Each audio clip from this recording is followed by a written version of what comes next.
사도행전 18장 24절로 28절 끝절까지 보겠습니다. 신약성경 220면 사도행전 18장 24절로 28절 끝절 다 함께 봉독합니다. 알렉산드리아에서 난 아볼로라 하는 유대인이 에베소에 이르니 이 사람은 언변이 좋고 성경에 능통한 자라. 그가 일찍이 주의 도를 배워 열심으로 예수에 관한 것을 자세히 말하며 가르치나 요한의 세례만 알 따름이라. 그가 회당에서 담대히 말하기 시작하거늘 브리스길라와 아굴라가 듣고 데려다가 하나님의 도를 더 정확하게 풀어 이르더라. 아볼라가 아가야로 건너가고자 하므로 형제들이 그를 격려하며 제자들에게 편지를 써 영접하라 하였더니 그가 감에 은혜로 말미암아 믿는 자들에게 많은 유익을 주니 이는 성경으로서 예수는 그리스도라 증언하여 공중 앞에서 힘있게 유대인의 말을 이기미러라. 아멘. 오늘 28절까지 보았습니다만 이제 넘어가서 19장 7절까지 보면 더 좋겠습니다. 그런데 오늘 본문 18장 25절부터 19장 7절까지를 쭉 읽어보면요. 그리스도인이 세 단계의 그리스도인이 있는 것을 볼 수가 있습니다. 자, 다 같은 예수 믿는 사람입니다. 그런데 예수 믿는 사람이 세 종류가 있다 하는 것이죠. 혹은 이렇게 위계로 보면 세 단계의 교인이 있다. 초보가 있고 다음 단계 이렇게 있는 것을 볼 수가 있습니다. 먼저 우리가 내용의 요점을 말씀드리면 아볼로라는 사람이 나옵니다. 아볼로라는 사람, 이 사람은 배워서 교리를 아는 사람입니다. 성경 학식이 많습니다. 그리고 또 가르치기도 하고, 그래서 저는 이름을 붙여서 학습교인이다 이리 생각을 합니다. 성경을 많이 알고 성경을 가르치고 또 성경 지식적인 그런 교인이 있고요. 또 두 번째 사람은 오늘 본문에 보는 대로 성령 체험은 없는 사람들입니다. 성경 지식은 많은데 성령의 체험이 없습니다. 그러니까 성경을 지식으로만 받고 있고 또 신앙생활을 하나의 학습으로 공부해 나가는 과정으로 그렇게 이해하는 분들이 있다는 말이죠.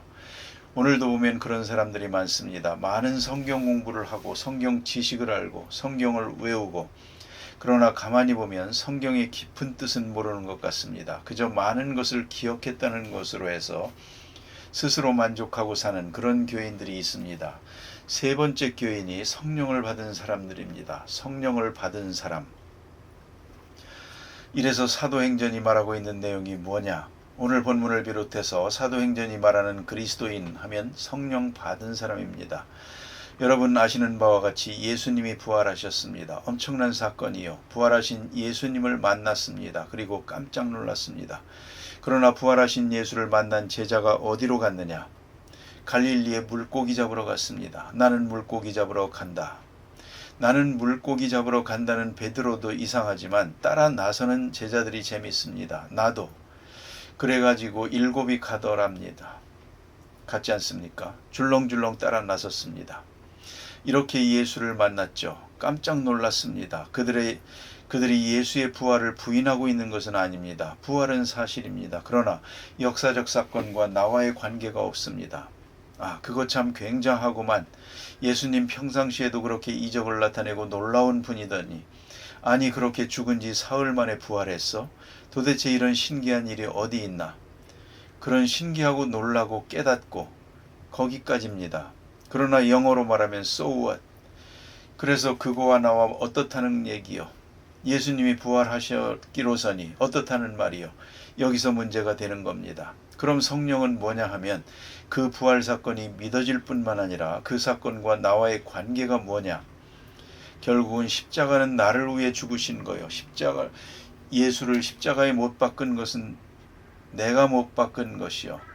그래서 그걸 알므로 그리스도인이요. 우리가 사도행전 4장에서 보지 않았습니까? 베드로가 3,000명 앞에서 연설할 때 너희가 십자가에 못 박은 예수를 하나님이 부활시켜 만주의 주가 되게 하셨느니라 그런 말씀입니다. 베드로의 설교입니다. 너희가 예수를 십자가에 못 박았다 할 때에 저들은 이 말을 받아들입니다. 내가 예수를 못 박았습니다. 나 때문에 예수는 죽었습니다 하고 통회 자복을 하고 선생들아 우리는 어찌할꼬 주 예수를 믿으라 그리고 세례를 받으라 그러면 성령을 선물로 주리라.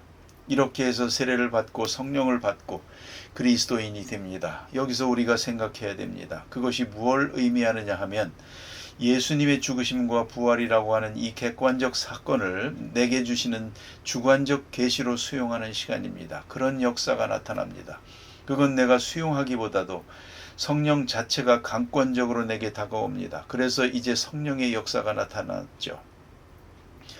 그러니까 베드로도 예수를 만나보았지만 물고기 잡으러 갔던 사람입니다. 이제 오순절에 성령을 받고 나니까 이렇게 복음을 전하는 사람, 이런 위대한 사도가 됐고 또 그를 통해서 예수 믿는 사람들도 마찬가지입니다. 그런 과정을 거칩니다. 이미 성경을 압니다. 예수님도 압니다. 만나본 일도 있어요. 예수님의 말씀을 들은 사람들이요. 이 사람들이.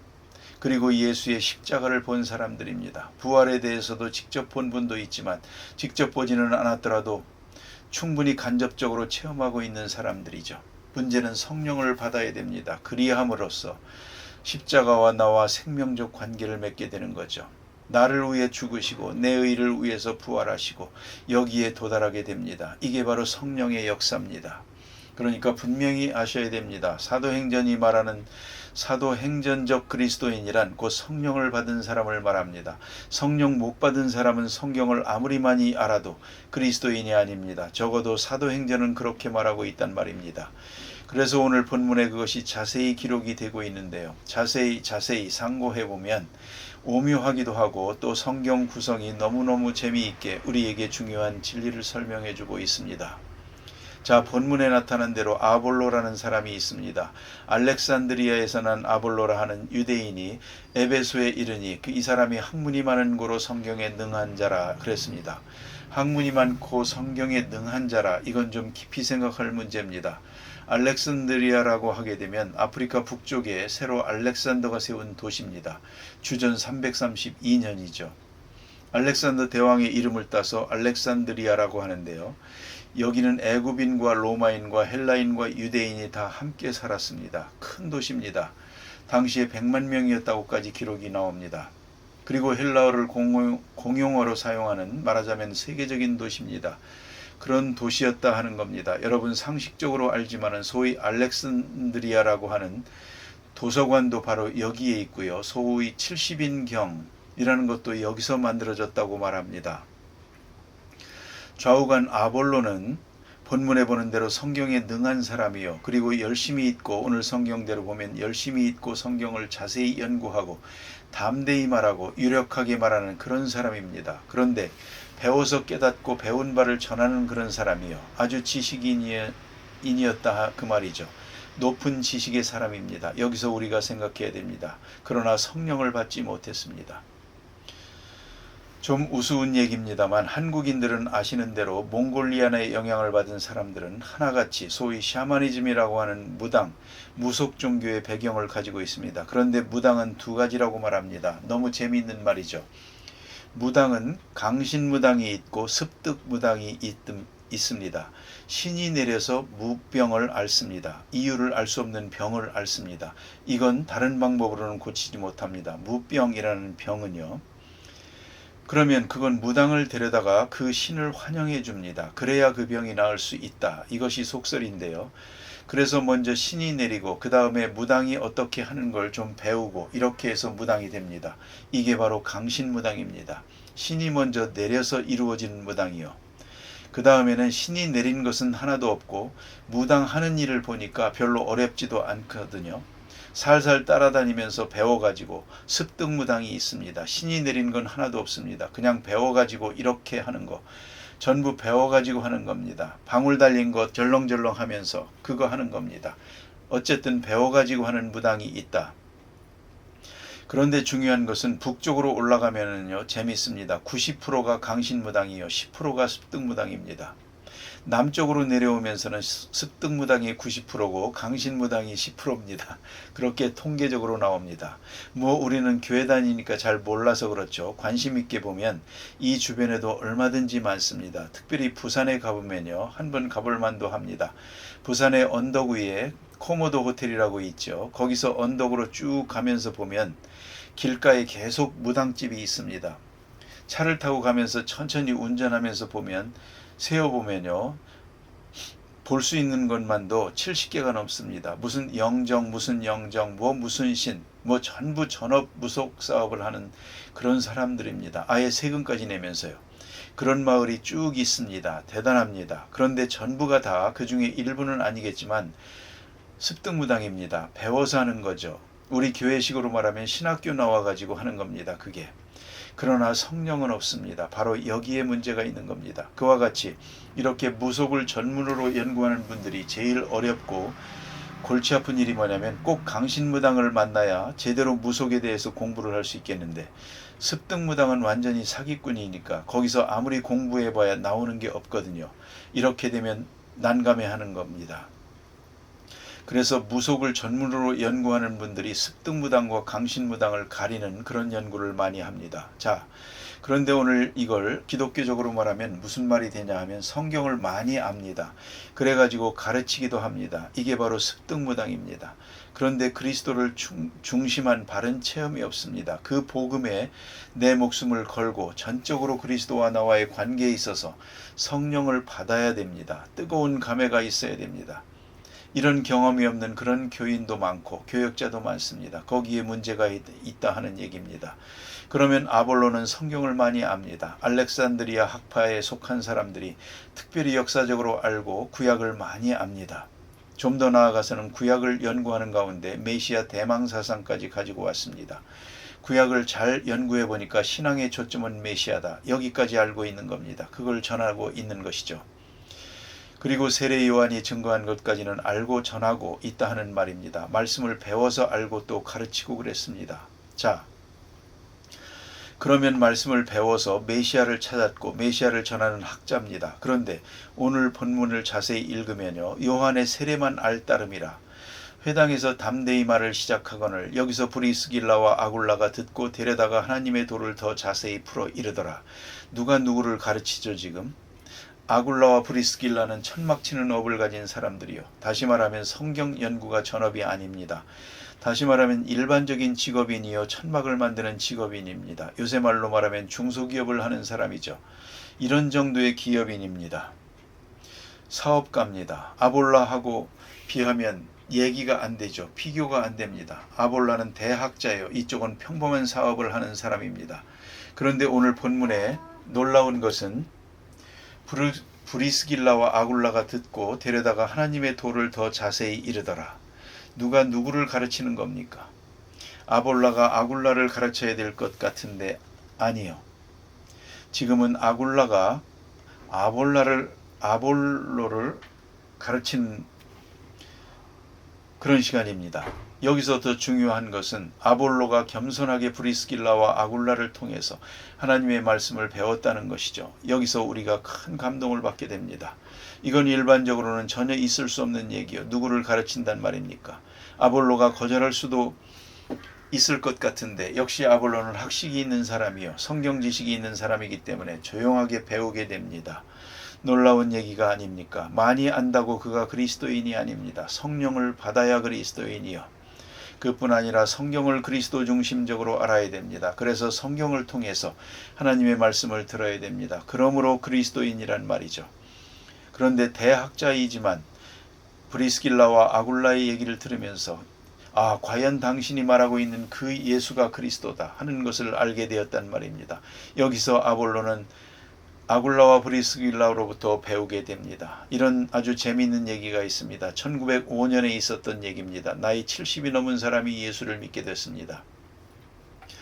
믿게 됐는데 이제 세례를 입으니 나이 70이 돼서 그런지 자꾸만 뭘 들어도 잊어버립니다. 그래서 조건이 뭐냐면 사도신경을 외우고 주기도문만 외우면 세례를 주기로 그리 생각을 했습니다. 그리고 외웠는데 이걸 2년 동안 외웠는데도 못 외웁니다. 틀리고 또 틀리고 2년을 해도 안 됩니다. 그래서 세례를 못 받은 겁니다. 1년에 2번씩 기회를 줬는데도 사도신경 주기도문을 못 외웁니다. 그때 그 선교사 앞에서 이분이 이렇게 말했다는 겁니다. 선교사님, 왜요? 그 유아세례라는 게 있지 않습니까? 그 어린아이가 사도신경을 압니까? 그래도 세례 주잖아요. 나도 유아세례를 주세요. 그래서 선교사가 세례를 주었답니다. 참 재밌는 에피소드가 전해집니다. 그러니까 어른 세례는 안 되고 유아 세례, 나는 아이 같으니까 유아 세례 주세요. 좌우간 그런 일이 있었다고 합니다. 우리는 가끔 성경 지식이나 뭘 많이 외운다고 해서 그게 무슨 대단한 것인 줄 알지만 참으로 아는 사람은 아볼로와 같은 체험이 있는 성령을 받은 브리스길라와 아굴라로부터 진리의 말씀을 배웠습니다. 아시겠습니까? 그 학자가 브리스길라로부터 배웠다 그 말입니다. 저는 논어에 있는 말씀 한 가지를 인용해 봅니다. 보면은 어진 것을 좋아하면서 배우지 아니하면 어리석게 되고 또 슬기로움을 좋아하면서 배우기를 게을리하면 무절제하게 되고 신실하기를 좋아하면서 배우기를 게을리하면 도적질하게 되고 고듬을 좋아하면서 배우기를 게을리하면 가혹함이요 또 용맹을 좋아하면서 배우기를 게을리하면 어리석어지고 굳셈을 좋아하면서 배우기를 좋아하지 아니하면 광기 부리는 사람이 된다. 논어에 그런 말씀이 있습니다. 계속 배워야 됩니다. 아볼로는 학자입니다. 남을 가르치는 사람이요. 그러나 아굴라와 브리스길라로부터 또 배웠습니다. 그러므로 이제 다음 장에 넘어갑니다만 이후에 그는 훌륭한 그리스도인이 되고 또 하나님의 사역을 하는 사람이 되게 됩니다. 아볼로는 아굴라와 브리스길라로부터 겸손하게 배웠습니다. 예수 그리스도에 대하여 특별히 성령에 대해서 그 마음은 옥토였습니다. 많이 배우고 가르치면서도 또 배웠습니다. 다시 말하면 대학자가 천막이나 만드는 이 소박한 시민으로부터 또 배웠더란 말입니다. 왜요? 그에게는 그리스도가 있거든요. 그는 성령을 받은 사람이더라 그 말입니다. 이것이 아볼로의 바른 신앙이요 기본적 자세입니다. 여러분, 성경을 많이 알지만 또 오랫동안 들었습니다. 그러나 문제는 그리스도 중심적으로 알아야 되고 또 성경을 통해서 계속 그리스도를 만나야 되고 또 하나는 성령을 받았습니다. 이 모든 말씀이 곧 나를 위한 것이요 오늘 내게 주시는 말씀이라는 것을 순간순간 강하게 느끼고 그리고 생활에 옮겨가는 것입니다. 그러니까 유명한 칼 바르트의 말이 생각납니다. Word of God waits for us in the Bible. 하나님의 말씀이 성경 안에서 우리를 기다린다. 내가 성경을 읽는 것이 아니라 성경을 읽어가노라면 성경이 내게 말씀하신다. 그걸 꼭 잊지 말아야 됩니다. 성경이 내게 말씀하시는 것이요 내가 성경을 읽는 게 아닙니다. 그런 깊은 신앙에 도달해야 할 것입니다. 다 같이 기도하십시다.